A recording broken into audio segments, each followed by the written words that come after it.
20वीं सदी का एक ऐसा वाकया जिसने विज्ञान, युद्ध और मानवता की कहानी हमेशा के लिए बदल कर रख दी।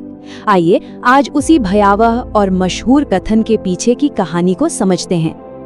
अब मैं मृत्यु बन गया हूँ, दुनिया का विनाशक। ये शब्द हैं जे रॉबर्ट ओपेनहाइमर के, जो उन्होंने पहले परमाणु बम के सफल टेस्ट के ठीक बाद कहे थे।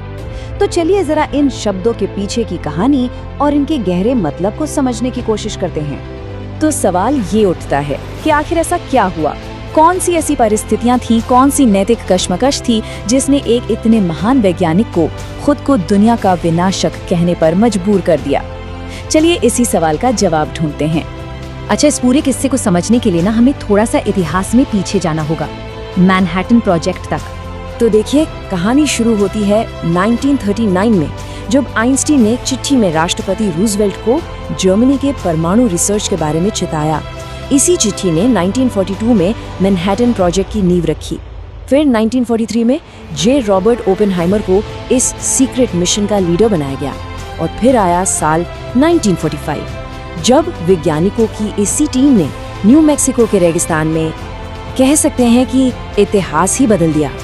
तो अब बात करते हैं उस खास पल की, उस क्लाइमैक्स की, जो इस पूरे प्रोजेक्ट का नतीजा था, ट्रिनिटी टेस्ट। ये एक ऐसा मोमेंट था जिसने दुनिया को हमेशा के लिए बदल कर रख दिया। तारीख थी 16 जुलाई 1945, जगह न्यू मैक्सिको का रेगिस्तान। यहीं पर इंसान ने पहली बार एटॉमिक पावर का धमाका देखा। सोचिए, एक ऐसा धमाका जिसने सुबह होने से पहले ही आसमान में एक नया और बेहद डरावना सूरज उगा दिया था। और इसकी ताकत 21 किलोटन। अब ये 21 किलोटन का मतलब क्या है? इसका मतलब है 21,000 टन TNT के बराबर विस्फोटक शक्ति। ये एक ऐसी ताकत थी जो इंसान ने पहले कभी नहीं देखी थी, कभी नहीं बनाई थी। ये सिर्फ एक बम नहीं था, ये साइंस की एक ऐसी छलांग थी जो बहुत डरावनी थी। खुद ओपेनहाइमर ने 1965 के एक इंटरव्यू में उस पल को याद करते हुए कहा था, हम जानते थे कि दुनिया अब पहले जैसी नहीं रहेगी। कुछ लोग हंसे, कुछ लोग रोए और ज्यादातर लोग चुप थे। हंसी, आंसू और खामोशी, ये 3 रिएक्शन ही बताते हैं कि वो पल कितना बड़ा, कितना भारी था। लेकिन सवाल ये है कि ओपेनहाइमर के दिमाग में ये शब्द, ये लाइन आई कहाँ से? इस मशहूर लाइन का जो सोर्स है ना, वो एक बहुत पुराने भारतीय ग्रंथ में छिपा है। ओपेनहाइमर ने जिस ग्रंथ का जिक्र किया था वो थी भगवद गीता। ये एक पवित्र हिंदू ग्रंथ है। असल में ये एक बातचीत है राजकुमार अर्जुन और उनके सारथी भगवान कृष्ण के बीच। इसमें कृष्ण, जो कि भगवान विष्णु के अवतार माने जाते हैं, अर्जुन को युद्ध के मैदान में अपने धर्म और कर्तव्य का पालन करने के लिए समझाते हैं। अब जरा इस तुलना को देखिए। एक तरफ है अर्जुन, जो एक बड़े युद्ध से ठीक पहले एक नैतिक संकट से गुजर रहे हैं, और दूसरी तरफ है ओपेनहाइमर, जो एक विनाशकारी चीज बनाने के बाद नैतिक संकट में है। दोनों ही अपने अपने कर्तव्य से बंधे हुए थे और दोनों ने ही विनाश का एक बहुत बड़ा विराट रूप देखा। शायद यही वजह थी कि गीता का ये श्लोक ओपेनहाइमर को उस पल में इतना सही लगा।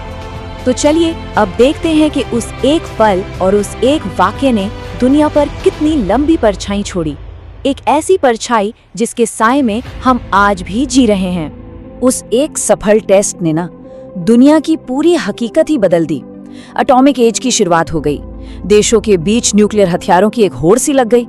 कोल्ड वॉर का जो तनाव था वो पैदा हुआ, और एक वैज्ञानिक की बनाई हुई चीज उसे जिंदगी भर सताती रही। मतलब उस दिन सिर्फ एक बम नहीं फटा था, बल्कि एक नई और बहुत ही खतरनाक दुनिया ने जन्म लिया था।